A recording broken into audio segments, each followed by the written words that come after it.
anyị mụcha ụfọdụ n'ime anyị mụcha potential mother, ụfọdụ ya bụzi mother already.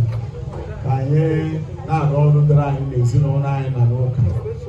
So na-arịọ Chineke ka ọ nara mkpụrụ obi gọzie ụmụ ya, ịkwanyere mama ha ugwu dịka akwụkwọ nsọ si kwu, ekwute ngwa Chineke ji ike niile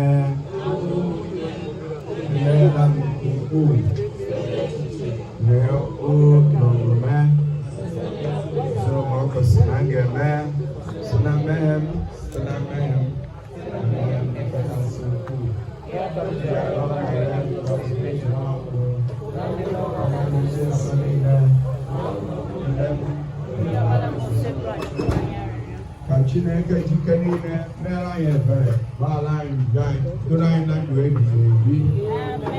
Onye nwe anyị mere ebere.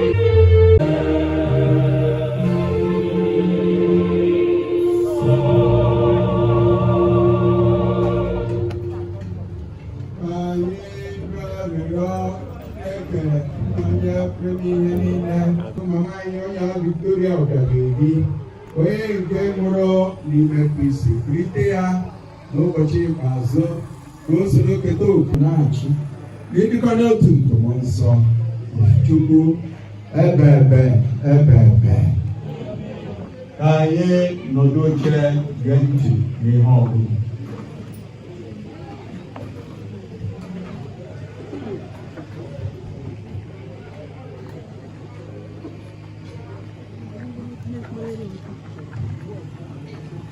First reading. Microphone.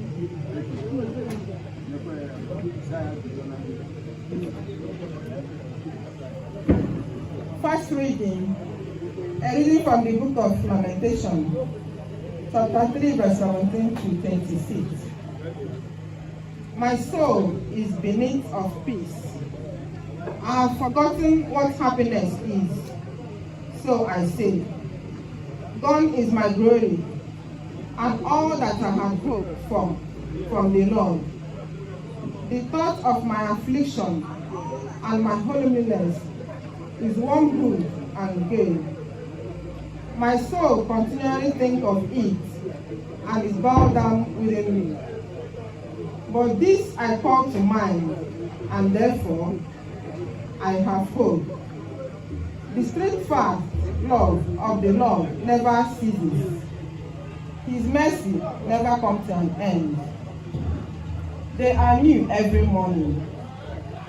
Great is their faithfulness. The Lord is my portion, says my soul. Therefore I will hope in him. The Lord is good to those who wait for him, to the soul that seeks him. It is good that one should wait quietly for the salvation of the Lord. The word of the Lord. Responsorial Psalm, Psalm 25. Those who hope in you, O Lord, shall not be disappointed. Response.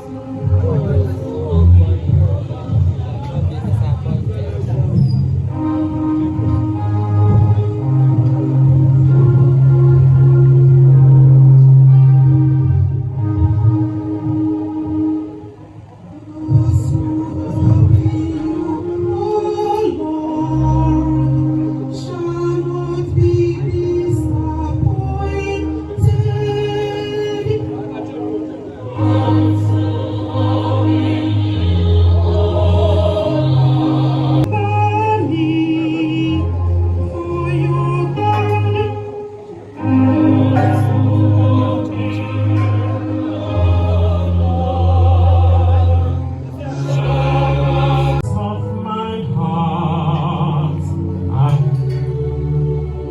my distress. Consider my affliction and my trouble, and forgive all my sins.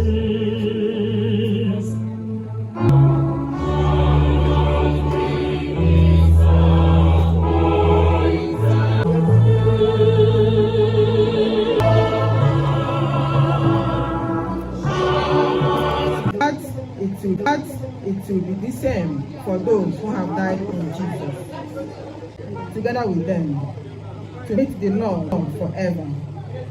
With such thoughts as this, we should comfort one another. This is the word of the Lord.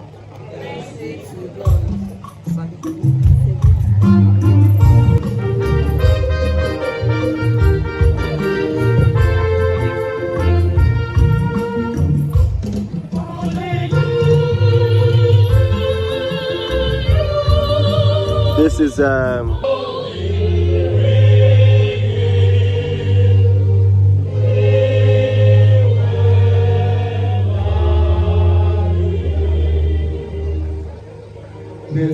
n'ezie asị m unu, onye na-anụ okwu m ma kwerekwa na onye zitere m nwere ndụ ebighị ebi.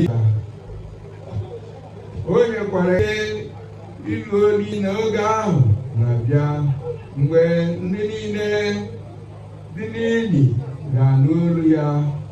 A ga-apụtakwa, ndị nwere ezi ihe ga-aba, ndị mere ezi ihe ga-aba n'ilu na mbilite n'ọnwụ nke ndụ, ma ndị mere ihe na-adịghị mma ga-aba na mbilite n'ọnwụ nke ikpe.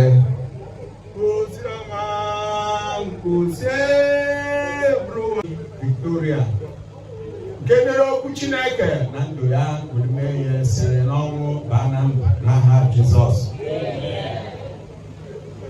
Ọnwa abụghị ihe ndị kwere ekwe, ọnwa abụghị ihe mbinye ndị kwere ekwe, ọnwa abụghị ihe mbinye ndị kwere ekwe.